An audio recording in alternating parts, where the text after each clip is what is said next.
Bismillah. Ini indahnya tafsir ini nih. Bismillahirrahmanirrahim, halaman 41.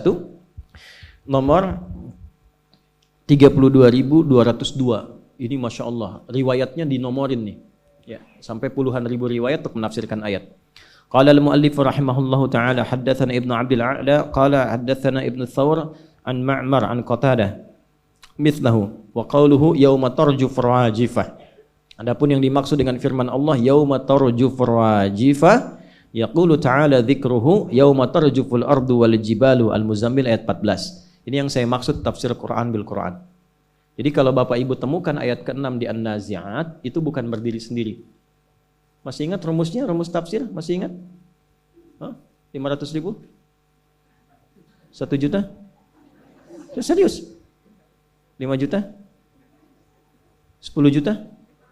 Betul. Waktu habis. Habis. Habis waktunya, udah habis. 2S 1L. Ingat itu, rumus tafsir. 2S 1L. Catat, nanti kalau saya tanya lagi sudah tahu jawabannya. Insya Allah saya tanya lagi ya, tanpa hadiah. Itu 2S itu 1 siyak, 2 sibak, L-nya lihaq. Siyak itu ayat yang dibaca, sibak itu hubungan ayat yang dibaca dengan ayat sebelumnya. Lihaq adalah hubungan ayat yang dibaca dengan ayat setelahnya.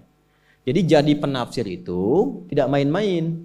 Kita baca misalnya An-Nazi'at di ayat yang ke-6, yauma tarjufu rajifah, di mana ditemukan kata yang sama, kata rajifah dan tarjufu di ayat sebelum An-Nazi'at. Cari sampai Al-Fatihah dan cari sampai An-Nas. Cari ke belakang disebut dengan sibak, cari ke depan disebut dengan lihaq. Ayatnya disebut dengan siyak. Itulah menafsirkan Al-Quran begitu. 6.236 ayat, dicari ke semua korelasinya. Itu adalah tafsir ayat dengan ayat. Jelas? Nah, tafsir ayat ini juga bisa diketahui dengan penjelasan di Al-Muzammil ayat yang ke-14. Ya. Yauma tarjuful ardu wal jibal. Nanti yang sering diperebutkan dunia nih, kadang-kadang sengketa dan sebagainya, yang disengketakan itu sudah hilang, habis semua, bahkan hancur. Ya. Ini ada sengketa tanah, perebutan tanah. Kata Allah, apa yang kau rebutkan itu satu saat yauma tarjuful ardu, tanah yang kau sengketakan hancur. Sekali tiupan, hancur. Dulu sami'na, dengar ayat, gak ada yang rebutan lagi, wakaf. Berbagi, secukupnya hidup untuk beramal. Luas beramal, boleh. Tak mampu beramal, dia bagi. Karena dia tahu yang dipijak itu satu saat hancur semua. Tinggal persaksian yang dipijak itu bersaksi apa. Dulu sami'na, dengar, langsung taat.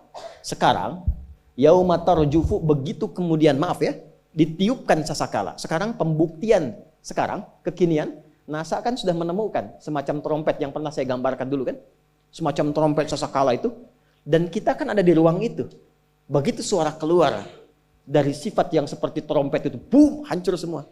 Ayatnya sudah dibuktikan dari 15 abad yang lalu, sekarang sudah ada pembuktian secara ilmiahnya. Masa belum yakin juga? Maksudnya gini, gak usah rebutan dunia. Kalau ada orang naik jabatan, gak usah iri, gak usah dengki. Ya, jangan cari manuver-manuver untuk menjatuhkan orang lain. Karena pasti Allah tempatkan itu ada hikmah di dalamnya. Doa yang baik-baik, ya Allah berikan keberkahan di jabatannya. Ya Allah berikan kenyamanan, kebaikan untuk dunia akhiratnya. Berikan hidayah kepadanya. Itu yang dilakukan.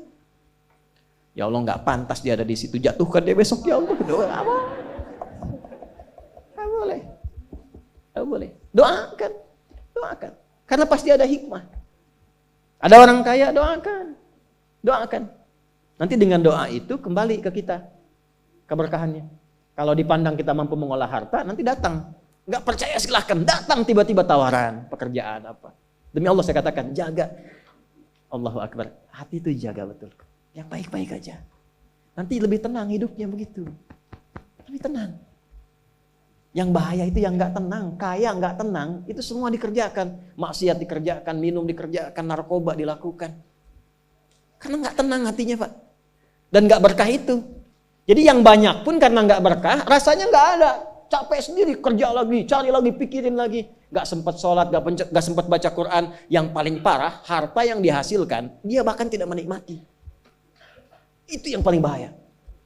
Jadi ayat ini ingin memberikan kesan bahwa ketika masuk ke ayat 6 dan seterusnya, jangan pernah mengagungkan dunia terlalu dalam. Karena itu akan mencelakakan Anda dan mengantarkan pada jurang yang tiada tepinya. Sampai kiamat tiba.